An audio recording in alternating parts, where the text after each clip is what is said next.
Hello students, मैं doctor Sunil Kumar Sinha, chemistry teacher, आपके समक्ष बेसिक केमिस्ट्री को लेकर आ रहे हैं।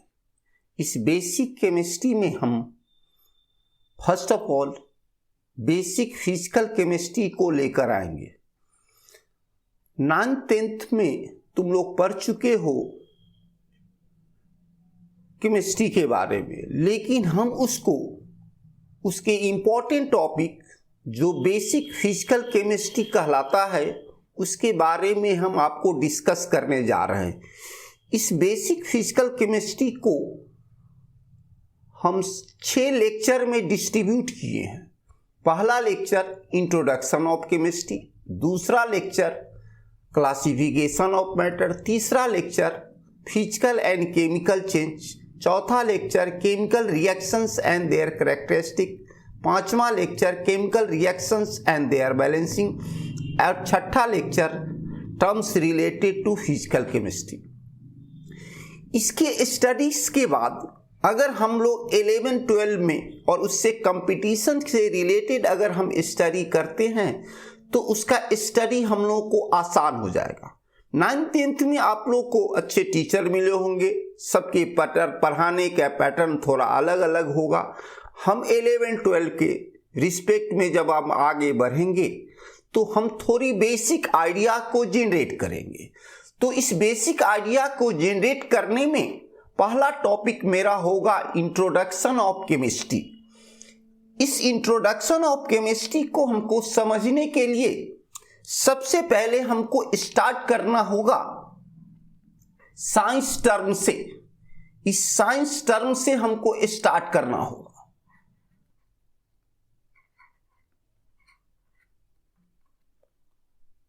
इस साइंस टर्म को हम समझिए। साइंस जो होता है ये systematic knowledge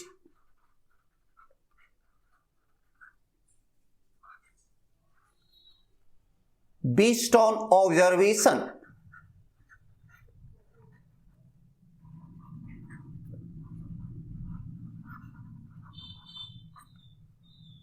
and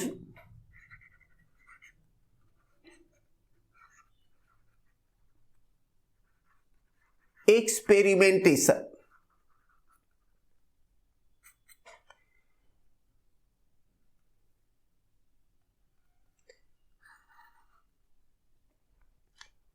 Chemistry, one of the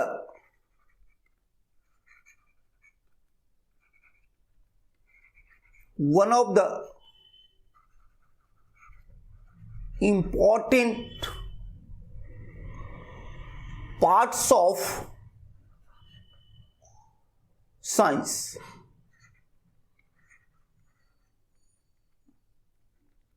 important parts of science. इस इंपॉर्टेंट पार्ट को हम लोग सब्जेक्ट भी बोल सकते हैं। इंपॉर्टेंट सब्जेक्ट भी बोल सकते हैं। ये केमिस्ट्री जो है highly developed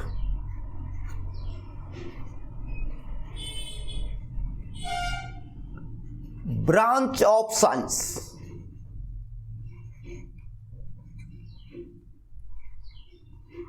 highly developed branch of science। most of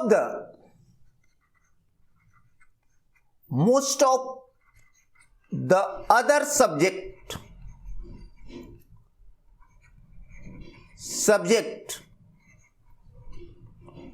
related to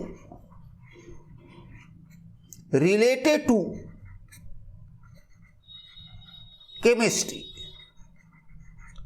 कहने का सेंस क्या है कि इसकी अदर सब्जेक्ट, साइंस के जो अदर सब्जेक्ट है जैसे बायोलॉजी हुआ, फिजिक्स हुआ, बायोकेमिस्ट्री, ये सारे डिपेंड करते हैं हमारे केमिस्ट्री पर। केमिस्ट्री को हम लोग chemistry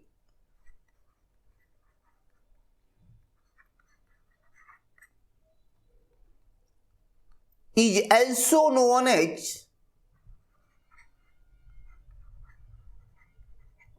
as material science. Material science.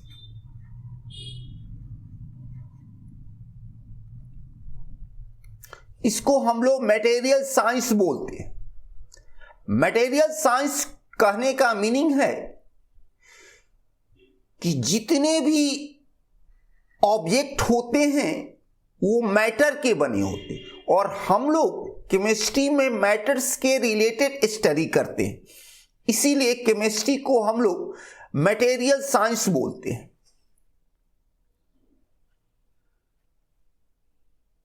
Matter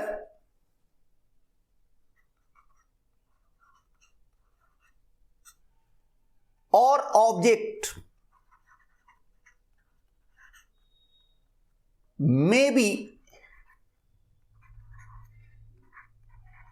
visible और इनविजिबल,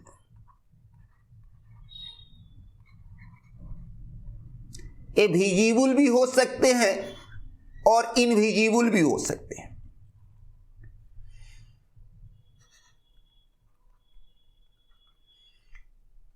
केमिस्ट्री के बारे में लिनियस पॉलिंग, जो 19th सेंचुरी का मोस्ट एडवांस्ड साइंटिस्ट थे, तो उसने केमिस्ट्री के बारे में क्या बोला? According to polling,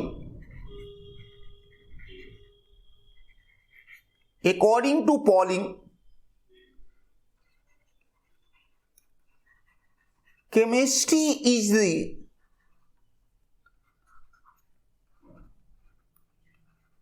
is the science of substances,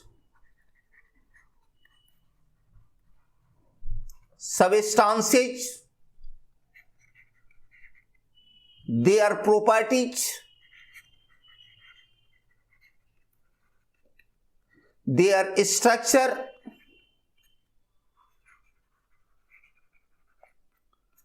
and their transformation.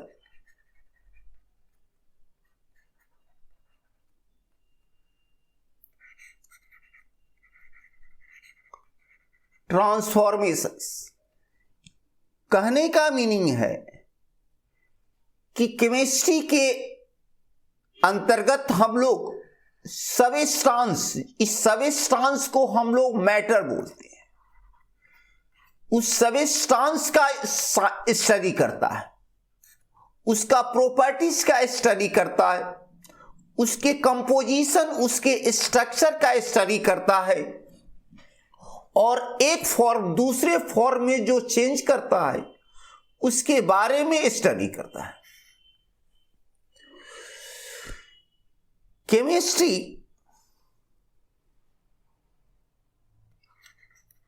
Chemistry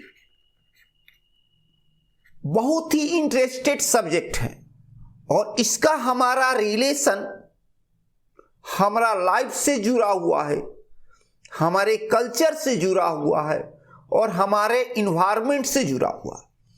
तो इस बात को एक लाइन में हम लिख दें, केमिस्ट्री इज द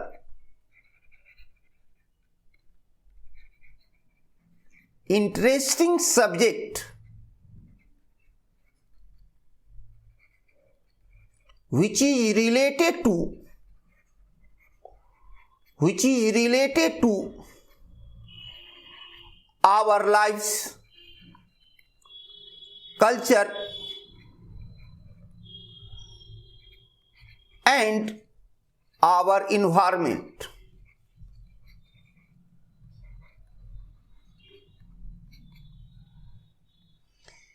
केमिस्ट्री में एक बहुत वाइड रेंज है। इस वाइड रेंज को आसानी से स्टडी करने के लिए इस वाइड रेंज ऑफ केमिस्ट्री को हम इसके ब्रांच में डिस्ट्रीब्यूट कर दिए गए, और there are many branches of chemistry, जिसमें से सारे जो ब्रांच है उसको 4 ब्रांचों में समराइज कर दिया गया है। तो there are 4 branches, 4 main branches of chemistry. First, organic chemistry,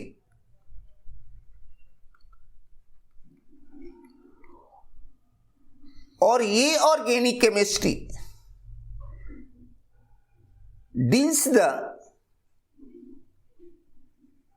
deals the hydrocarbon and their derivatives.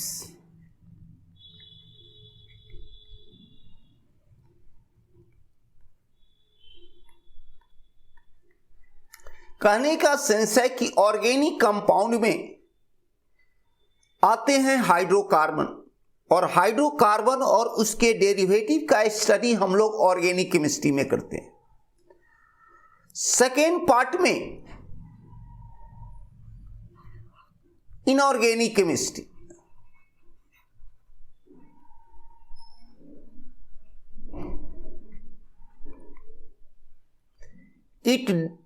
it deals the elements, all elements and their compounds,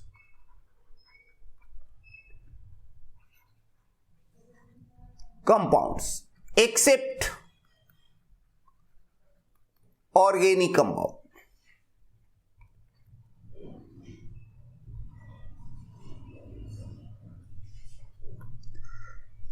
third जो ब्रांच है वो physical chemistry,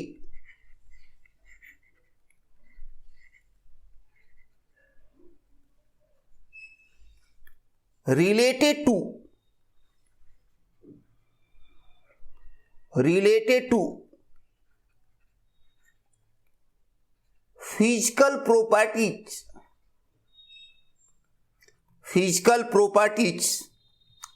and composition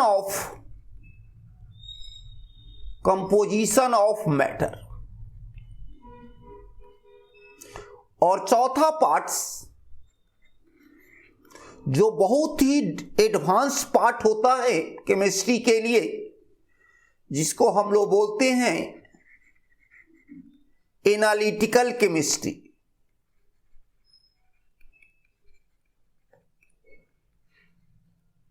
related to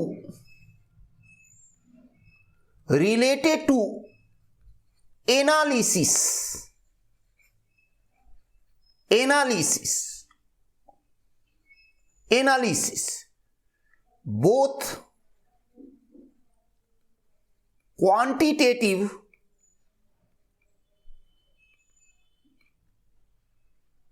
and qualitative।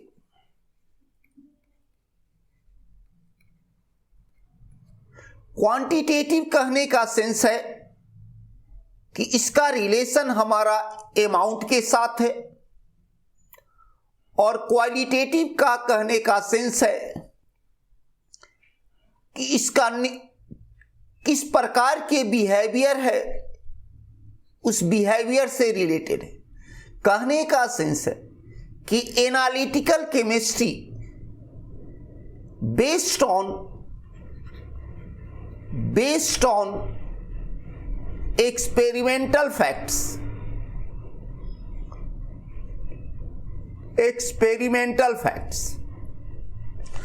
तो chemistry को हम लोग 4 भागों में distribute कर दिए हैं।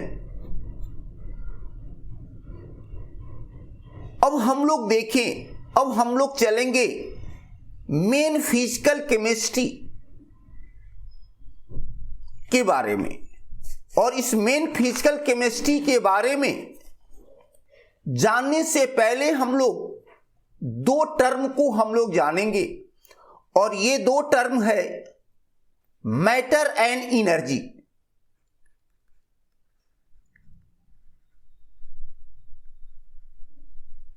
मैटर एंड एनर्जी बहुत ही इंपॉर्टेंट टॉपिक। मैटर क्या होता है, एनर्जी क्या होता है, इसको हम लोग पहले समझेंगे।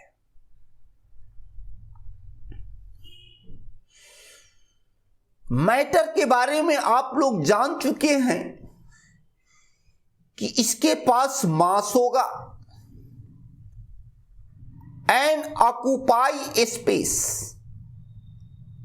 Occupy space.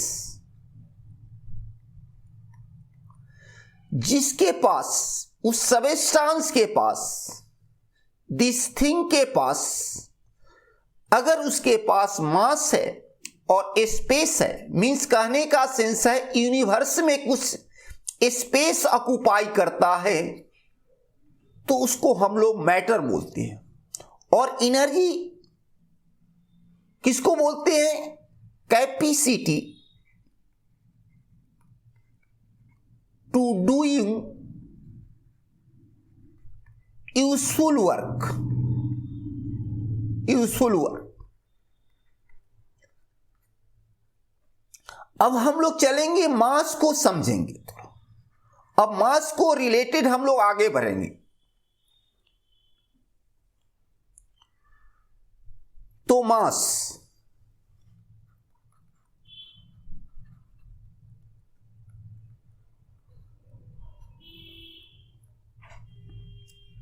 Quantity of matter, a quantity of matter,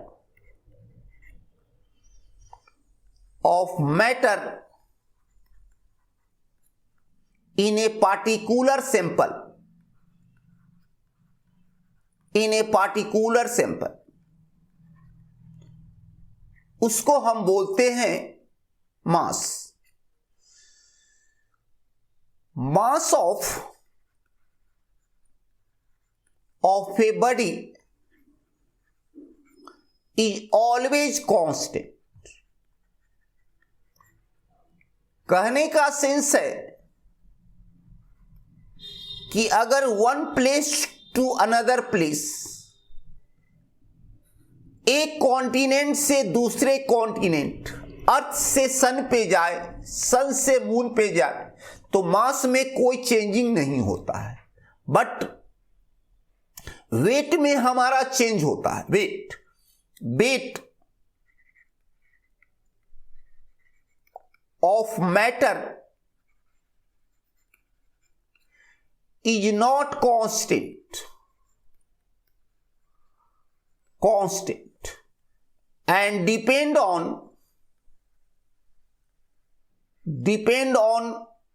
G, और G को हम लोग बोलते हैं acceleration due to gravity, acceleration due to gravity. और ये जो वेट है, और इस वेट को हम लोग डिफाइन करते हैं m इंटू जी, m इंटू जी। मास में एक्सीलरेशन से हम लोग एक्सीलरेशन ड्यू टू ग्रेविटी से मल्टीप्लाई करेंगे तो वेट निकलेगा। मैटर जो है, matter is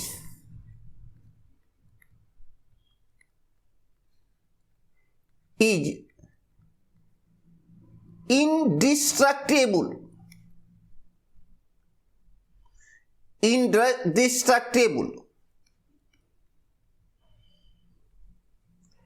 indestructible means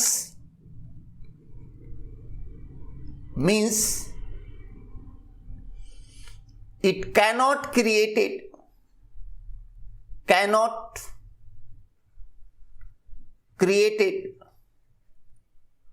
nor destroyed।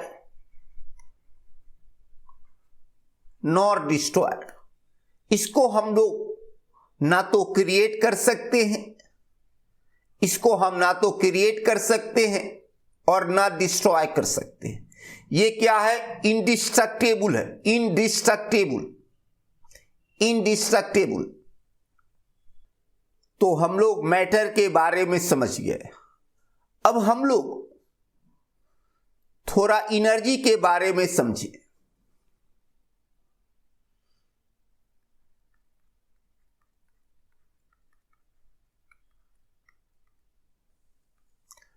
Like matter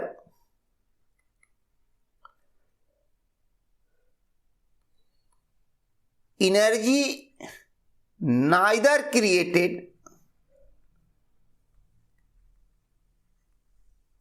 nor destroyed but change from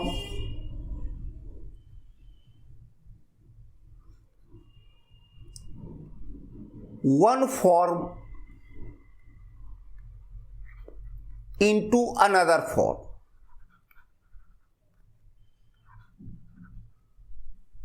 एक फॉर्म से दूसरे फॉर्म में इसका ट्रांसफॉर्मेशन हो सकता है। Therefore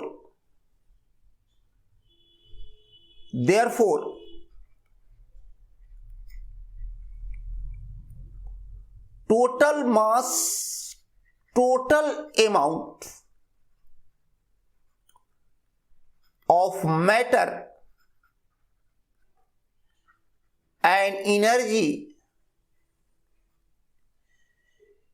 available in the universe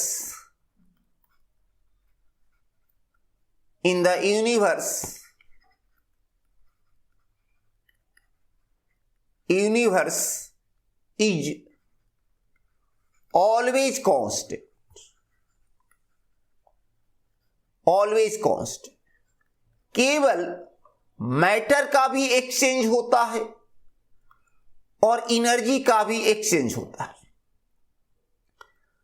हमारे महान साइंटिस्ट आइंस्टीन ने मास और एनर्जी के बारे में रिलेशन दिया और वो एनर्जी रिलेशन E बराबर mc स्क्वायर के नाम से जाना जाता है।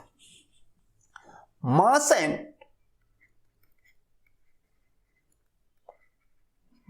And energy related to each other।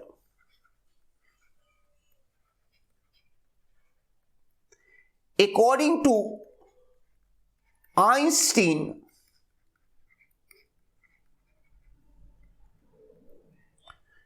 E equal to mc square, where E equal to energy, m equal to mass and c equal to velocity of light। और इस velocity of light का value 3 × 10⁸ metre पर second. ये relation indicate करता है कि अगर मास, थोड़ा भी मास अगर चेंज होता है तो एनर्जी में conversion a large amount of energy में चेंज होता है। न्यूक्लियर फ्यूजन इसी E बराबर mc स्क्वायर पर बेस्ड है। सोलर एनर्जी का सोर्स जो होता है वो न्यूक्लियर फ्यूजन के कारण होता है और न्यूक्लियर फ्यूजन में मास डिफेक्ट होता है और ये मास डिफेक्ट का कन्वर्सन एनर्जी में होता है, जिसका कैलकुलेशन हम लोग आइंस्टीन के इस फॉर्मूला से हम लोग कर सकते हैं। तो हम लोग देखें कि मास और एनर्जी का एक दूसरे के साथ रिलेशन है। नेक्स्ट टॉपिक में हम आपको क्लासिफिकेशन ऑफ मैटर के बारे में बताएंगे उसके बारे में हम समझेंगे कि मैटर का कौन कौन से फॉर्म होता है, उसका रिलेशन हमारे फिजिकली किसके साथ होता है, केमिकली किसके साथ होता है,